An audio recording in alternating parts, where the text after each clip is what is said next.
Is the Fed rapidly racing into a brick wall? And is it possible to not end up looking like a crash test dummy as a result? That's what we'll discuss today. When you look around, you're going to see the economy, you're going to see the stock market, and these are not individual things. There's a lot of nuance. And I wanted to show you right now what's happening with central banks around the world. The US Federal Reserve should raise interest rates to above 4% to help bring inflation down. Now, who could this be? Who would say something like this? Could you believe that this is, in fact, the Cleveland Fed president? Well, quote, I would pencil in going a bit above 4 as appropriate. It's not unreasonable, I think, to maintain that as where we're getting to, and then we will see essentially just saying where we're going right now is the pace we need to be at. We need to continue to do so to make sure that inflation comes down. And then at that point, when we start getting that data, then we can decide what to do. At this time here, inflation is still elevated. And of course, while they're looking at a completely different indicator than everybody else in the world is going to be looking at, it's important just to understand and focus on the fact that even their indicators are still a problem. So that means as long as we are watching the stuff that they pay attention to and it's right in line with their activities, well then, there's no reason to believe otherwise. But that begs the question, are we being driven right into a brick wall? Everybody sees it. Everybody's talking about it. And that's why the markets have continued to rise. You see, because they're saying, well, obviously this is terrible. So the Federal Reserve is just going to have to cut interest rates. And when they cut interest rates, that makes the stock market go up. Therefore, I'll just buy stocks now because they're lower. Well, that, of course, could be a possibility, but it just remains to be seen how this will all unfold in reality. RBA sees faster inflation and wages signals more rate hikes. So this is going on in Australia. It's going on basically all around the world today. Central bank assumes cash rate rising to around 3% by the end of the year.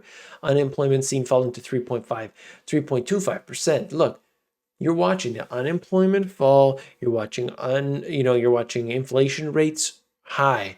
You're looking at instability in many factors. You're looking at all these things that need higher interest rates. How long will they remain there? Well, I don't know. Their data is going to show these certain factors, and then they will react accordingly. But understand that the markets and the economy as a whole cannot withstand even moderate levels of interest rates. And that becomes seriously problematic and puts pressure on corporations.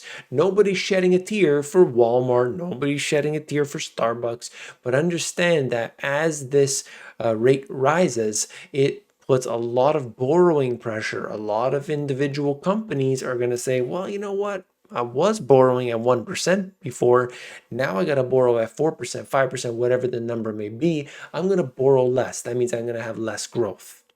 And at the same time, if you're doing share buybacks, which is the number one buyer of stocks since the financial crisis, well then, buybacks, which we'll talk about at the end of this video if you stick with me.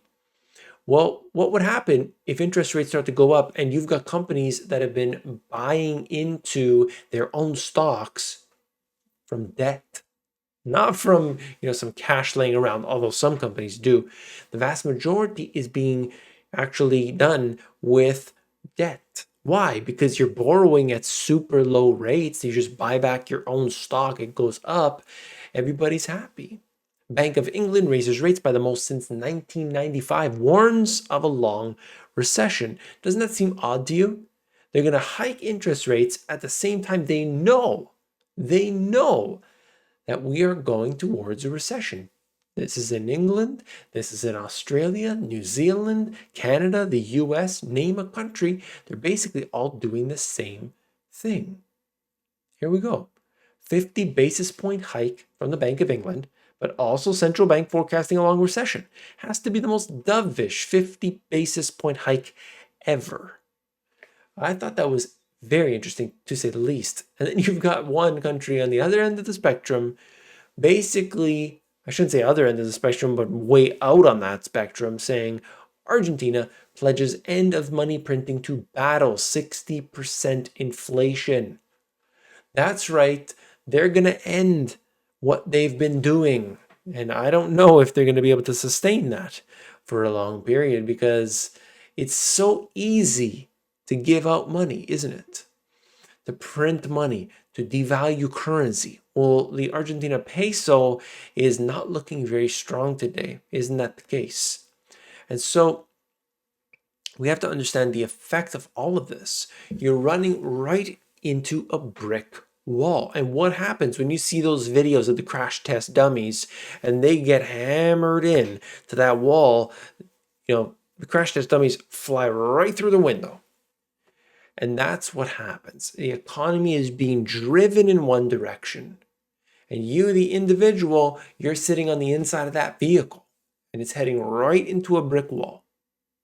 And they control every aspect.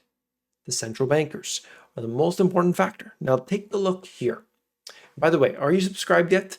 If you're not subscribed, I'm getting into the depths of all of the data. So you see the headlines, but I get into the depths. Subscribe if you haven't already. Take a look. Michael Burry. The silliness is back. After 1929, after 1968, after 2000, after 2008, the strain of silliness that transformed bulls into bubbles completely and utterly disappeared. But that familiar silliness is not dead yet.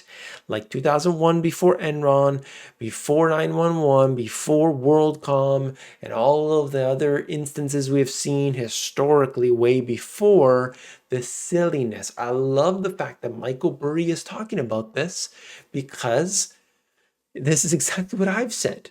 That you've got things that people are buying today that are quite frankly not worth what people are buying them up into. Look at that ticker, HKD, I think it was, where the stock went up 25,000% in a short period of time. Now, by the way, I don't think I have it up right now. Now, by the way, it's come down significantly in the past two trading sessions. I think 30% or 50% over the course of two trading sessions. Now, you see what happens. That's the kind of stuff we don't want to see. And here's another extreme example. Toronto home prices post worst 4-month drop since 2005. New listings were also down in July compared to June. Sales in Toronto slipped as higher rates sidelined buyers. So what's happening here? Well, suddenly you're not borrowing at the cheapest rates you ever have in history. You actually have to pay a little bit interest. And now things become unaffordable. And they're basically just saying, okay, I don't want any part of this, or I can't qualify.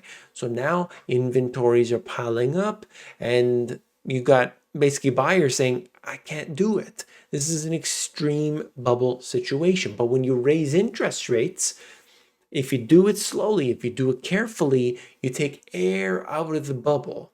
But on the in the event that there's too much debt, there's a catalyst or something happens, you pop the bubble instead, and then you have a very big problem that goes down the line. It's impossible to know what happens all the way down, but you can take some guesses with that.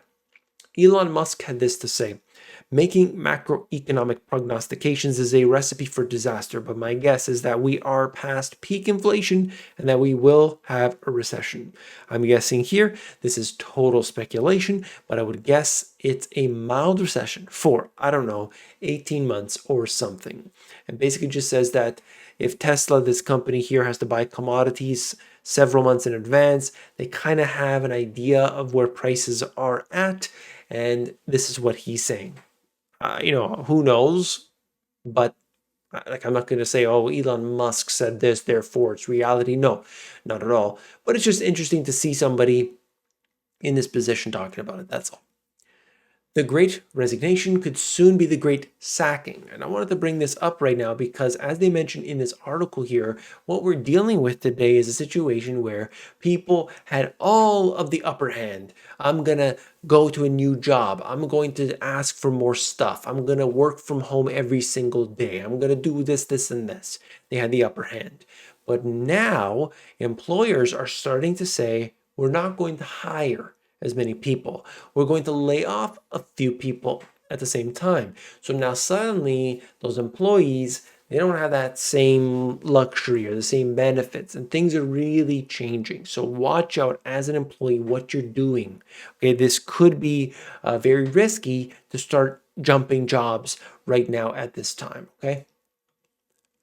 This was interesting and I wanted to finish the video with it. This is, deals with politics, which, but it's the politics that we need to understand, and that is what's going through the US government right now. Potentially, there's going to be a bill passed. We'll see what happens.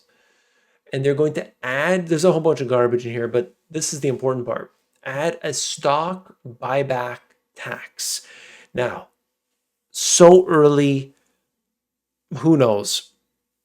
But imagine this, stock buybacks that are funded by debt are so cheap, they were so easy to do for such a long period that you had companies doing it over and over and over again. In fact, they were the biggest buyer of stocks since the financial crisis.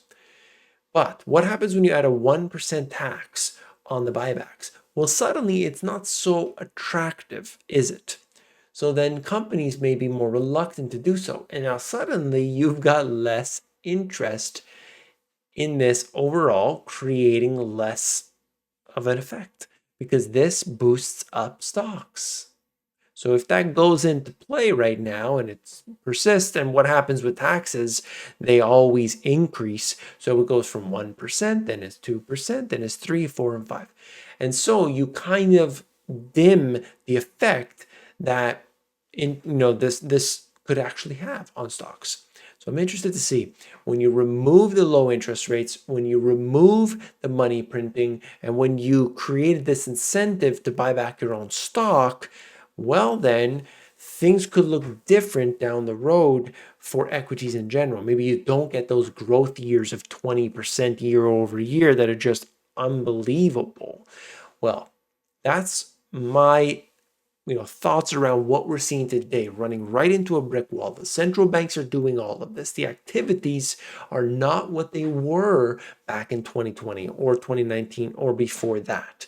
You look at all of it, and as far as I'm concerned, this is something that people need to pay attention to. Okay, I harp on it all the time, but all of this really shows us that there are big concerns. It doesn't necessarily mean the stock market's going to plummet by 100%. It doesn't mean that you're going to see 1929 fiascos. This just means that we need to be very diligent at where we put our money and the things that we are doing on a daily basis. Are we paying more attention to Netflix, or are we paying more attention to our garden? Things like that. I don't want to harp on it. That's all. I'm going to sign off. If you haven't already subscribed, definitely do so. Click that subscribe button, okay? Because I'm going to bring you a video tomorrow and we're going to go in depth. I'll see you on the next one. Take care.